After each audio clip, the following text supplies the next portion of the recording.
Walang awang pinatay sa loob mismo ng kanilang bahay sa San Jose del Monte, Bulacan.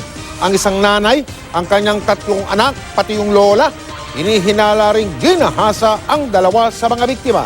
Nakatutok si Emil Sumangil. Duguan at wala ng buhay ng datnan ni Dexter Carlos ang kanyang buong mag-anak sa kanilang bahay sa San Jose del Monte, Bulacan. Ang kanyang 58 taong gulang na biyanan na si Auring Dizon ang una niyang nakita mula sa bintana na nakabulagta sa sahig sa sala at walang damit pang ibaba. Nasa likod naman ng bahay ang kanyang asawang si Estrella, 28 years old. Wala rin tong halos saplot. Sa loob ng kwarto sa ikalawang palapag, ito ang kanyang nakapangihinang nakita.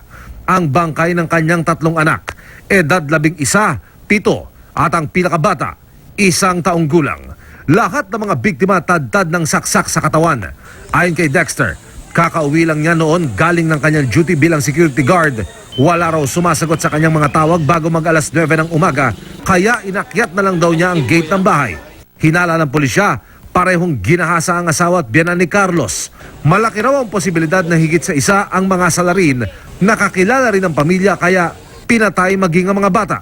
Boss, alam kaya ng mga salarin na wala ka sa bahay? Alam nila sir kasi alam kasi nila na panggabi ako lagi. Na pag wala yung motor, alam na nilang wala ko. Siguro yung pupunta rin sa bahay, yung mga nag-i-give, gano'n. Kasi kakilala ng mga anak ko eh. Kaya pati mga anak ko, dinali eh.